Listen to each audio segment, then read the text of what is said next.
Hello, what's up mga tol? It's me, Doji. Welcome back sa aking channel. At ngayon guys, pag-aaralan natin is Java programming pa rin, yung nested if. So napag-aaralan na natin guys yung if-else statement, if statement, ladder if. So ngayon, pag-aaralan naman natin yung nested if guys, okay? So without further ado, syempre para mapaliwanag ko sa inyo ng malinaw guys, open na natin yung mga code editor na gagamitin natin. Okay guys, and as you can see, eto na yung code editor natin and eto na rin yung ating pag-aaralan. Let me define, ano ba ang nested if? Paano ko sa inyo may explain in words? So pag sinabi nating nested guys, I want you to understand yung the word nested kasi lagi natin itong may encounter sa programming. Pag sinabi natin na nested mga tol, ibig sabihin nito guys, think of it na parang kunyari merong isang box. Tapos sa loob ng box na yon mga tol, merong pang lamang box. Okay? Kumbaga merong isang box dyan, tapos pag binuksan mo siya, sa loob nun meron pang isa pang box. Ganun ang principles ng nested guys. Meron tayong isang if-else statement dyan, pero sa loob nun, pag binuksan natin yung code na if-else statement na yon, meron pang another if-else statement na nakapaloob. Okay guys, so you get the idea. Hindi siya kagaya ng ladder if, okay? Iba siya. Kumbaga, sa loob ng if-else, merong another if-else, okay?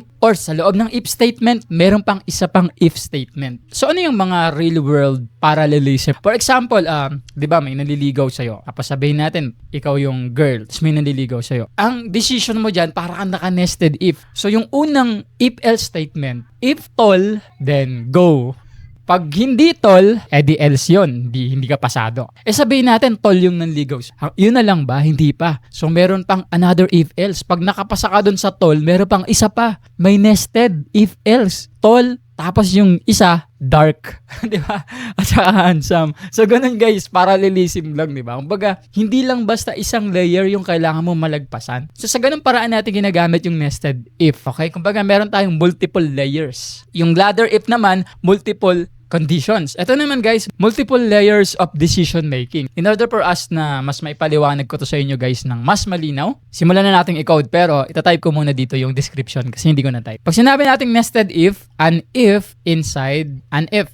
Okay, so papaexplain ko na para magkasya sa screen natin. Okay, so simulan na natin. Paano natin ito ma-demonstrate? Isip tayo ng isang program na pwede natin paggamitan ng nested if. Sasabihin natin, merong isang establishment na para makapasok ka doon, kailangan you are adult. Okay? For example lang naman to ha. Tapos, hindi lang pwede na basta or adult ka lang. Hindi, kailangan may patunay na may ID ka. Okay? Bago ka makapasok. So, in this case, meron tayong dalawang requirements. Your age should pass. And not just that, kahit mapas mo yung age, kailangan meron ka ring ID. So that's one of the best example para ma-demonstrate natin tong nested if. So paano natin sisimulan? Of course guys, magde-declare tayo ng variable and syempre we're talking about age, yung una nating variable. So we're going to declare integer. Yung pangalan is age. Ang value is 18. Sabihin natin 18 na ako.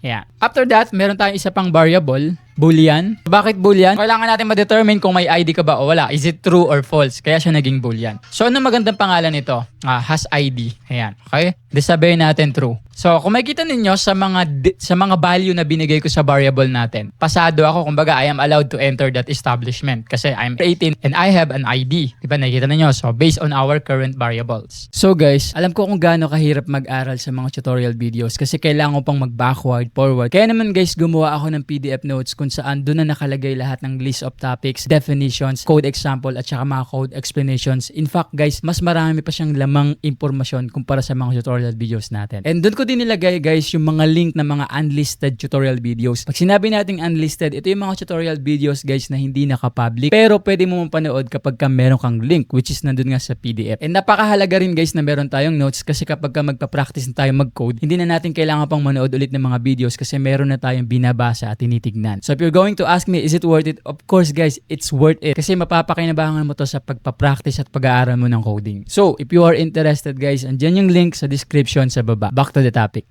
Ngayon na-declare na natin yung variables guys. Paano natin i-initiate ito? Paano natin sisimulang i-code yung nested if? Simple lang. Sabi ko sa inyo, pag sinabi natin nested if-else statement na merong if-else statement sa loob. Okay? So, paano ba yon? So, ganito guys. Declare ka ng unang if-else statement mo dito. If, tapos parenthesis, yung condition, and then yung block of codes. Tapos, nababa ako dyan. Para magkaroon kayo ng malinaw example, unahin muna natin itong outer. Kasi sabi ko nga sa inyo, nest, merong if-else statement sa labas, meron ding if-else statement pag nakapasok ka naman sa loob. So, unahin natin yung nasa labas. O, ano ba yon? So, unang if-else statement natin. Ang una natin condition, If yung age mo is greater or equal to 18, pwede ka pumasok. So ano mangyayari guys? Kapag ito nag-true, makakapag-proceed tayo dito sa block of codes, di ba? Dito sa curly braces. Alam niyo na pag-aralan na natin yan. Kapag ka nag-true yung condition, then we can proceed. Pwede nating i-run ngayon itong block of codes. Pero kapag hindi ka nakapasa, if the condition is false, mag-else tayo. Else, ito ngayon yung mangyayari. Si-system out ako dito. Ito yung magra-run.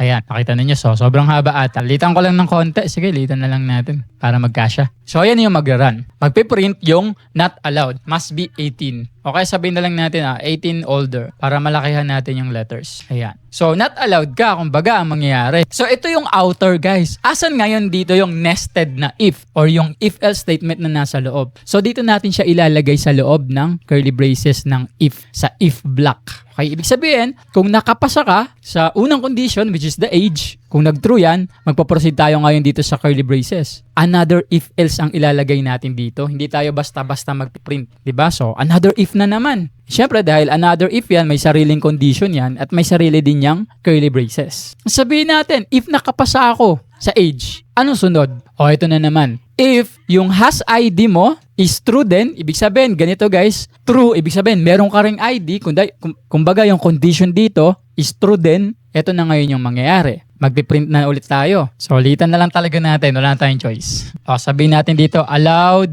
to enter. Nakuha ninyo. Else naman, kung else, sabi natin wala kang ID, di maglalagay tayo ng else dito, another curly braces yan para sa kanya. Ang ipiprint natin is ID is required. May kukuha ninyo. So, paliwanag natin ngayon. So, ang goal natin is gumawa tayo ng isang program na merong dalawang requirements. Una, kailangan you are 18 above. Tapos, ikalawa, dapat may ID ka. Okay guys? So ngayon, in order for us na gawin tong demo na to guys, gumawa tayo ng dalawang variables. Isang integer, kung saan ilalagay natin yung age, at isang boolean kung saan ilalagay natin kung may ID ba siya, true or false yung sitwasyon. Yung una nating if-else guys, ito.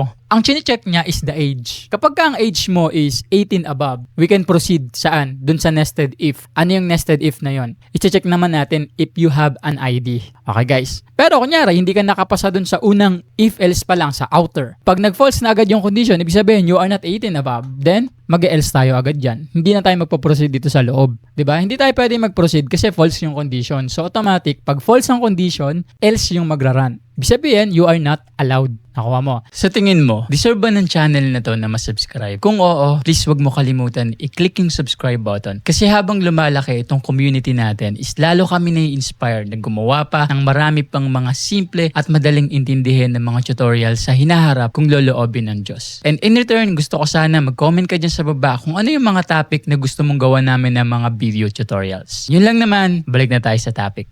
Sabihin na nga natin na nag-true, you are 18 above. So merong another if-else naman sa loob. Do you have an ID? Diba? Kapag kayong ID mo is true din yung value, which is this time true yung value na nilagay ko, ibig sabihin, eto yung magra-run. Okay, allowed ka to enter. Pero pag nag-false yan, eto naman yung magra-run. ID is required, di ka pwede pumasok. Nakukuha ninyo guys. So currently, nakikita ninyo yung value, lahat to positive. Yung ating age is 18 and we have an ID. So dapat ang magpiprint dito guys is eto, we are allowed to enter. Nakukuha ninyo. So pag niran ko to, dapat makikita natin na we're allowed to enter. Meron akong mali, hindi big letter yung D. So dapat dito big letter. Kasi big letter yung ginamit ko. Ayan, nakita ninyo. Ang nakuha natin is allowed to enter. Kasi positive tayo lahat. We're 18 above and we have an ID. Sabihin natin, maliit natin yung unang variable. Sabihin natin, we're not 18. Sabihin natin, ang age ko is 17 lang. Diba? So pag niran ko to guys, ang magpiprint is not allowed 18 or older. So pag niran ko to, ayan, nakita ninyo, not allowed 18 or older. Kasi nga, ang nilagay kong age is 17. So sa unang if-else pa lang, hindi na tayo agad nakapasa. Kahit na sa ating ID, naka-true yung ating condition. Sabihin natin, edad natin is 25 na tayo. Pero wala naman tayong ID. So yung has ID, ifo-false natin siya. Ayan. So pag niran ko to guys, kahit napasado ako sa unang if-else statement, babagsak ako dun sa second or dun sa nested na if-else statement. Kasi wala akong ID. So pag niran ko to,